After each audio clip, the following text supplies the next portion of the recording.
Experience the future of packaging and processing up close and in action. Explore groundbreaking innovations, engage with hands-on solutions, and connect with the experts transforming the industry. See how these advancements can revolutionize your products, production lines, and business. It all starts here. Don't miss out. Register today at packexpolasvegas.com/unpackedpod.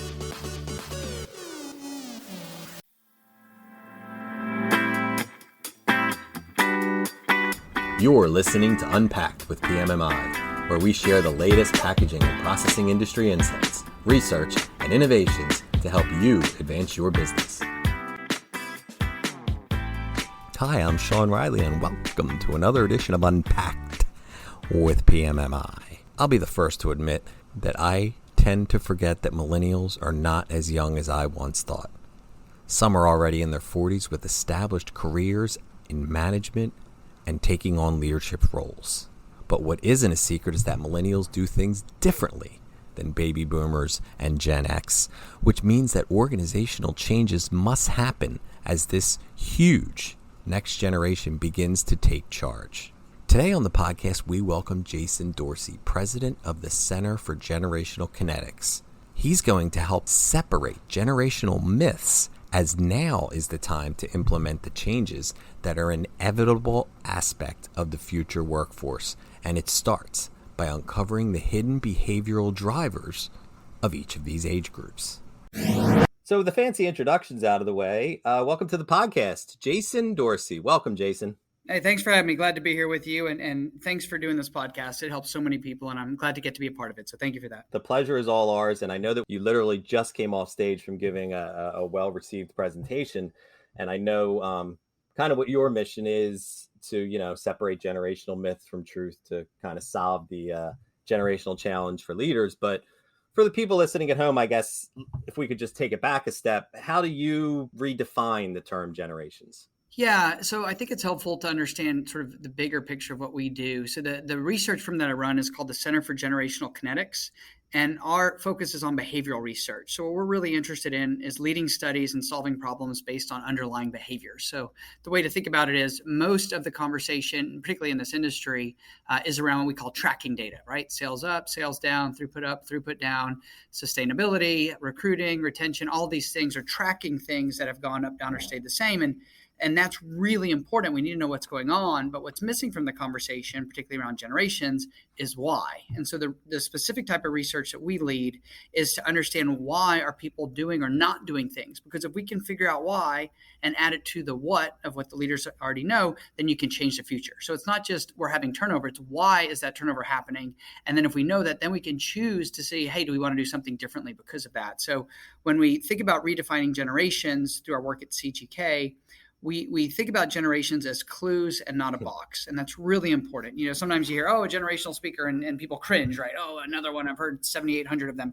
But the reality is most of what's talked about generations just isn't true. And I got into this because I was at a corporate board meeting presenting, and the CEO of this big public company was sort of trashing millennials. And I didn't know any better. This was about 11 years ago. And I said, can I see your data? I didn't know any better. So they sent us the data, and I went through it, and the data didn't match what the CEO had just said about, in his case, millennial engineers. And I went to my wife, who's much smarter than me. She's a PhD. And I said, Denise, what do you think we should do? They're saying all this stuff about millennials, but it's not true. That even their data disproves what they just said. And I said, what do you think we should do? And she said, we should start a research firm, because if the CEO of the big fancy company doesn't know his own data, imagine if we gave him great data that he could actually use and understand. And that's how we started CGK. And then when we began to focus on separating myth from truth, well, we really just wanted to we didn't try to prove like, oh, this is true or that. It was just what is true, right? Like, oh, it turns out millennials are working. It turns out they can be loyal. It turns out that Gen Z likes to save money, and that has a huge impact on what they want to do with their future and how they look for jobs. So the more we started to understand that, the more we were able to sort of get a better view into generations. And as part of that, one of our big discoveries is, hey, they're not boxes. And then when we think about redefining the term generations, it's stepping away from the idea that generations are boxes. And if you're born this year, then you're all these things. It doesn't work like that. But what generations absolutely do is they give us a head start to do three things, which is connect with, build trust, and drive influence with people across different ages. And that's never been more important than it is right now in this industry. We have a massive workforce crisis going on. We've got to not only be able to recruit and develop the talent of these different generations, but we absolutely have to keep it. And, everybody listening knows this, right? We can't just keep raising salaries and pay. There's a point where there's no more left, right? All the margin is gone. And so we've got to learn new and different ways to be able to connect that we know are grounded in research. And that's really the key to drive these results. So as we redefine the term as clues and not a box, then we start to study, well, what shapes the generations? And I talk about this a lot this morning, which is parenting. Parenting is this huge thing that shapes generations, which nobody talks about. And so we talk about that today, and how we're raised impacts how we view careers and jobs and money and loyalty and, retirement and all these kinds of things. Do you have to go to college? That sort of thing. And then we looked at technology and the fact that different generations have a different natural relationship with technology that's driven by their age primarily, and they can't see it, right, until we have to interact with somebody who has a different relationship with technology. And, one of my most famous quotes that I shared today, and I'm a big believer in getting the word out about, it's probably our most famous discovery, is that technology is only new if you remember it the way it was before. And that's a huge deal, because if all you've ever known, for example, right now is Gen Z, and you've always looked for a job remotely and you've been able to get paid every day because that's what you can do right now, and you've been able to be onboarded by text message, of course you would expect that at every employer because it's been your entire experience, right? Yeah. And helping people to see what shapes these generations then enables them to figure out, okay, so if they're clues and not a box, and we know these are some of the different things that shape them, what do we need to know about each? And then what do we do to bridge these generations? And a key point I want to make, if it's okay, Sean, is that every single generation is important. There's no one generation that's more important than the others. And sometimes people want me to focus on one or the others, but at the end of the day, it's not about a generation in a vacuum. There's no companies we work with, no matter how big or small, they're like, oh, we only have millennials, we only have Gen X or whatever. There's always sort of this distribution, if you will, of different generations that are present. And so it's really important to always talk about each of the different generations whenever possible, and not make it a single generation conversation, because that generation, of course, feels picked on, like, hey. And then on the flip side, the other generations are like, well, what about me? What do you know about me? Yeah. I know that was a lot. No, and I appreciate that. And it's a very interesting summation of what you're trying to do. And the first thing I learned is that it's very important to marry up. That was what I got out of the gist of your beginning, is to make sure that you marry someone smarter than you. So that's a very good tip to take out of this. But actually, in all seriousness, I do a lot of conversations with, like, our editors for our magazines that cover manufacturing and packaging and processing. And a lot of the talk is on making the operations floor more engaging for the younger generation, say like millennials and Gen X, even though millennials really aren't that young anymore. And that technology issue that you touched on is one of those things that pops up all the time, is when you're dealing with a generation, and this is, again, simplifying what you just said greatly, but when you're dealing with a generation that's been on handheld devices and been on tablets and phones and things like that, if you incorporate that into your machinery on the operations floor, you're now bringing in people that are working on that sort of technology that know that way better than the engineers that may have been on this floor for years, because, like you said, they grew up with it. And because they grew up with it, it helps them become more engaged. And it's another way to bring younger people or different generations into the same place. Like you said, you can't just have millennials, you can't just have Gen X. So I guess with that in mind, how do you have ways or ideas or specific ways that manufacturing companies are doing things to drive results, to get different generations kind of working together, or to increase one or the other in the workplace? For the first time, PMMI members and Pack Expo exhibitors can gain a true insight into the competitive marketing landscape within the packaging and processing industries. See real data from PMMI Media Group campaigns on engagement from validated, verified end users, including the amount of captured leads and even how Pack Expo booth visits align with pre-show marketing. You'll also get a full view of campaign strategies in market across all 12 months for competitors in your product category, with variations by channel. This kind of intel has never been available before. Request your custom competitive analysis report now at pmmi.media/CAR. That's pmmi.media/CAR.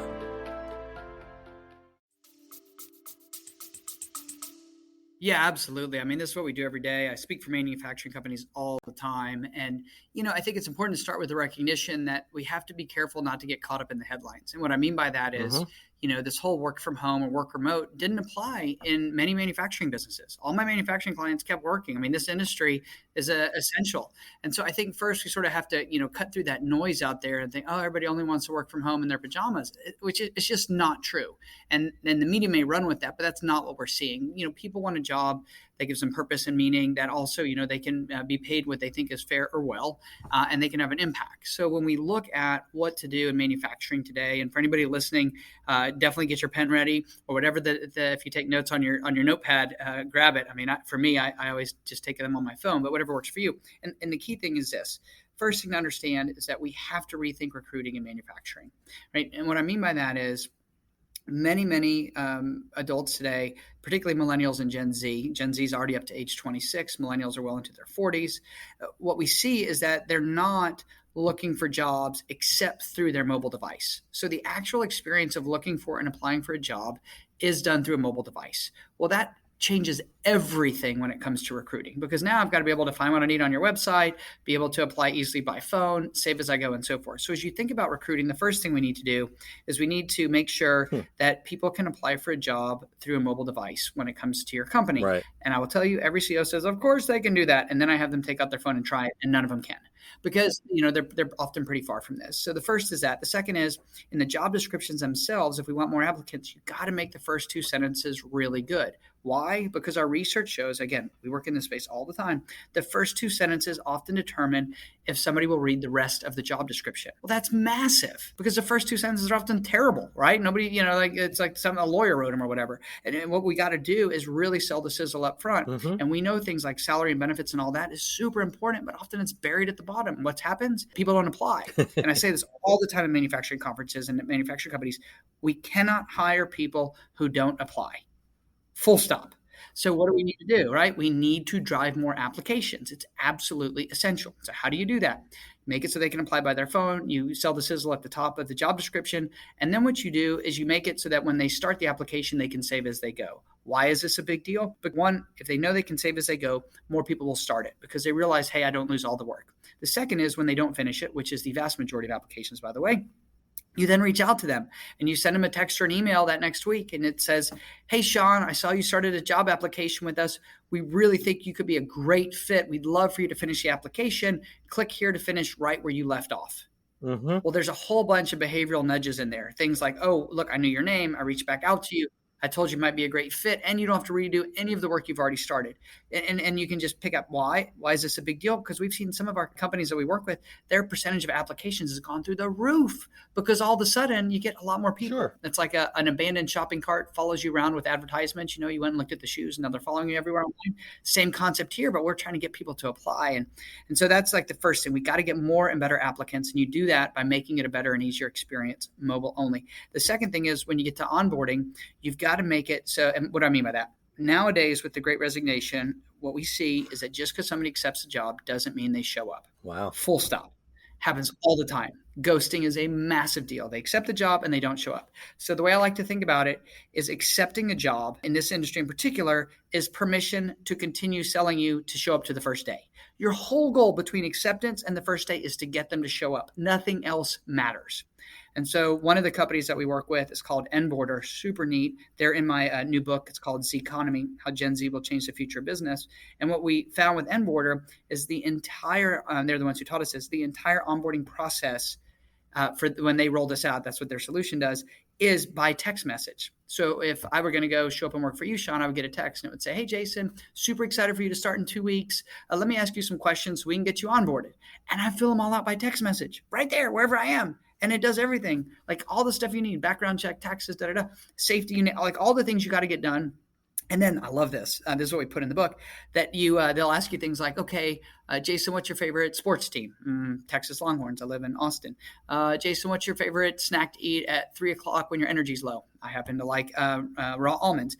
And then they say, what is your favorite lunch to have when you're celebrating something new? And I would say, Mexican food, because I like Mexican food. So I would show up for my first day of work check this out. They would have a coffee mug with UT Longhorns on it and a bunch of like sports stuff around it. They would have all my favorite snacks already there for me. And they would have scheduled lunch for me with 3 coworkers to go to a Mexican restaurant. How do you think my first day was? Pretty good. Right? And it's all because by text. And the key is this. You have to stay in communication with people between when they accept a job and when they show up. And now what we've seen and what we're really focused on working with all these manufacturers is how do you make that first day amazing? And the whole goal of the first day used to be like, oh, we need them to sign all the forms. And, it sort of goes like this. We love you. We're excited you're here. Please fill out all these forms. And here's 78 ways you can be fired or go to jail. Like, welcome to the team, right? Yep, exactly.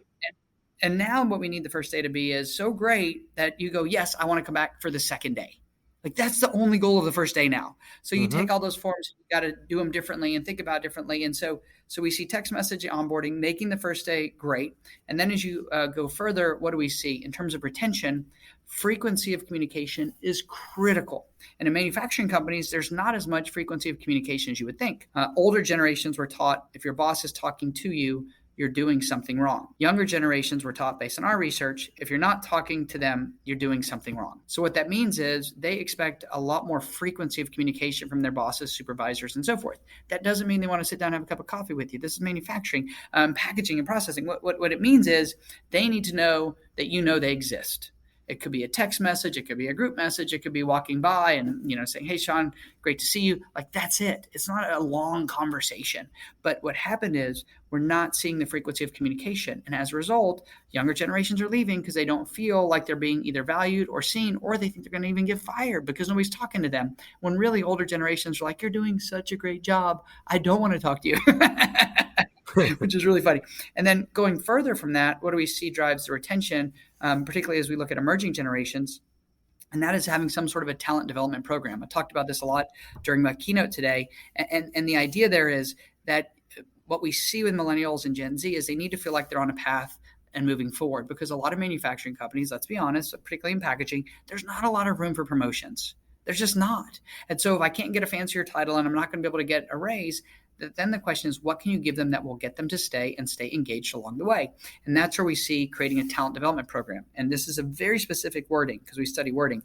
Lots of people say, oh, Jason, we have a leadership program. Look, millennials and Gen Z already think they're leaders. They don't want to go to a leadership program, but they're super interested in talent development. So you create a program over 2 years. Why? Because you want them to stay for 2 years. You have a graduation at the end because you need to have a tangible outcome. You give them a certificate, the whole deal. But the idea is you take this over 2 years, this is very inexpensive to do, and you have conversations every quarter. Usually that works. Sometimes some people do it every other month, but you watch some, TED Talk video, or you discuss some chapters out of a book or some article that you read. And the key is you want to develop really core skills that we know they need. These are things like soft skills. These are things like problem solving and so forth. And then at the end of the first year, they have some challenge they have to solve. Hey, make our website better, improve our social media. How do you make the first day better? Whatever. And then you sort of go through a second phase of that. And then you have this graduation, and then you give them a raise, which you would do anyways because they've now been there for 2 more years. And the whole idea here is it's something they can put on LinkedIn. It's something they can show their parents. There's just a lot they can do because now they've been a part of a program that really recognizes and helps them develop their talent. So it's those sorts of things that we're seeing that are just not being done in this industry that we know if you do this, and that you could do the whole program and cost you $0, maybe some lunches, but like that's it. People will actually stay. It's just knowing to do this, right? That's the thing. There's this breakdown. Oh, they won't. No, they really would love to do this. The other thing we're studying a lot now is what we called earned wage access. I asked this today during the keynote, how many people offer earned wage access? Nobody raised their hand. And I said, well, how many of you offer the opportunity for employees to get paid some part of their wages every day? And nobody raised their hand. And I think this is massive for manufacturing. You mark my words, we can come back in a year and do another show. But I'm telling you, right now, there are millions and millions and millions of young adults who are getting paid every day. And the way it works is I show up, I work for you, Sean, and at the end of my shift, it says, hey, Jason, you earned $84.20 today. Would you like half the money from your shift, yes or no? And if I push the yes button on my phone, on my little app there, or the notification, then whammo, the money instantly shows up to me, no fees, and I can go spend it, for dinner or whatever. Why is this a big deal?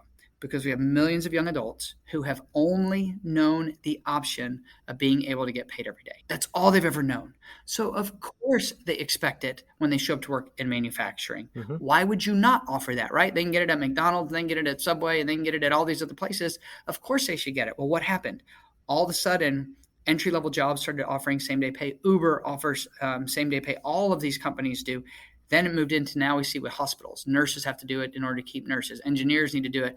And what you find out is, and this is what our research has shown, access to pay can often be more important than amount of pay. Mm-hmm. Giving somebody a small raise, it actually matters more than they get their money every day.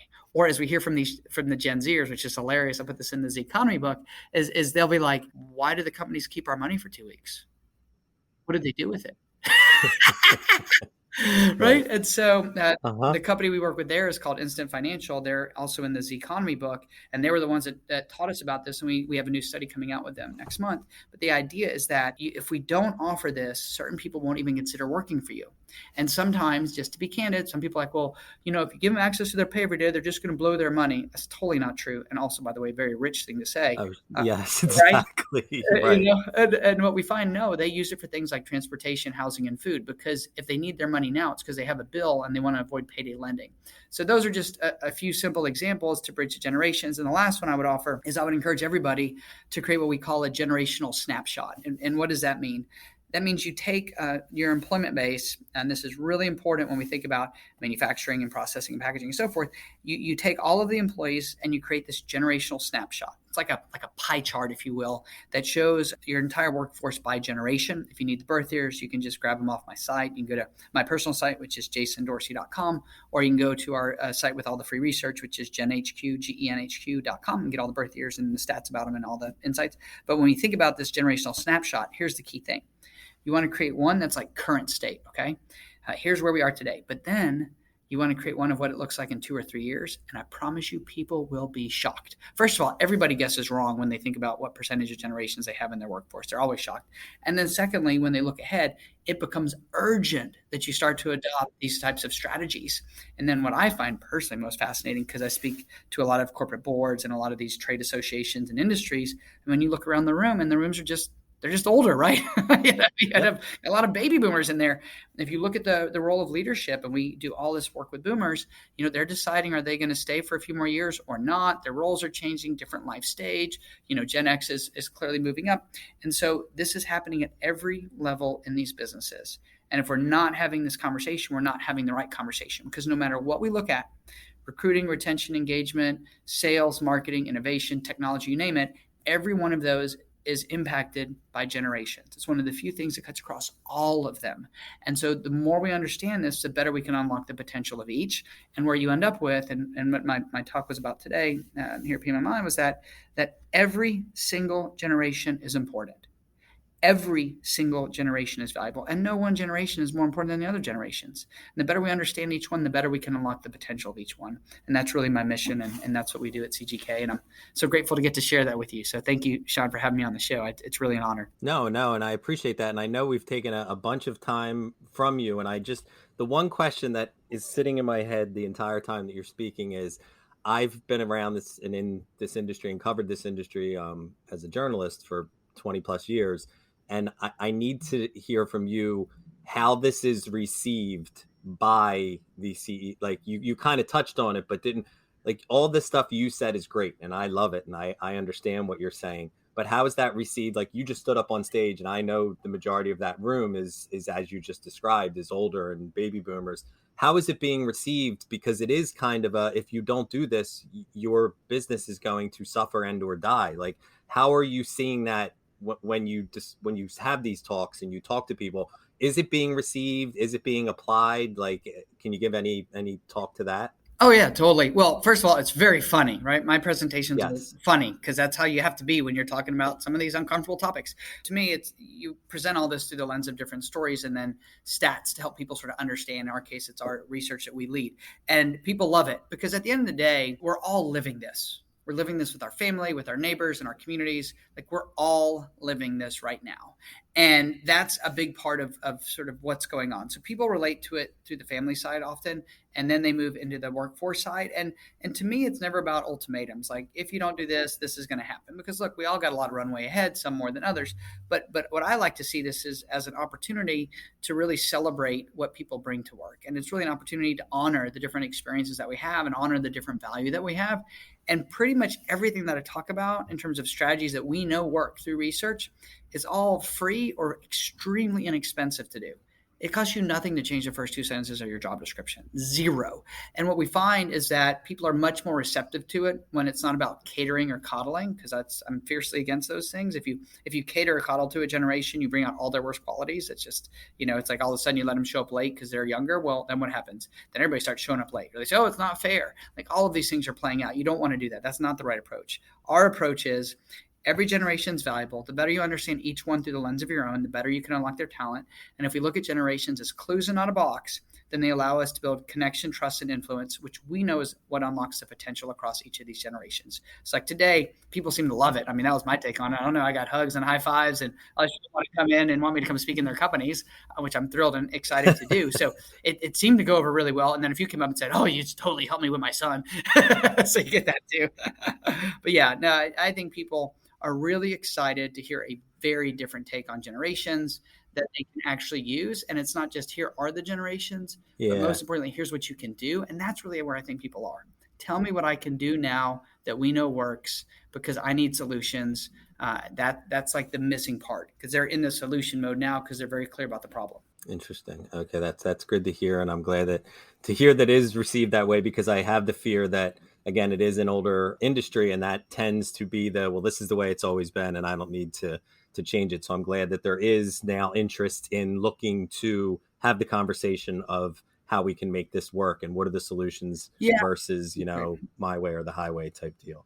Well, Jason, thank you. Thank you so much for coming on after. Again, you just gave a whole presentation and you were willing to give us some time, and we really do appreciate it. It was really great stuff. Well, it's my honor and pleasure. And like I shared with the industry, everybody in there is an unsung hero. They kept going through this pandemic. They were essential workers. They delivered everything from, packaging for medical supplies to all the other things that we need in CPG and so forth. It's really important what they do and sort of by connection that what you do, because we've got to get great insight out there to these leaders. They're out there making it happen every day. And it's really, really important. So an honor to get to be with you and be a part of this great organization. So thank you. Thank you, Jason.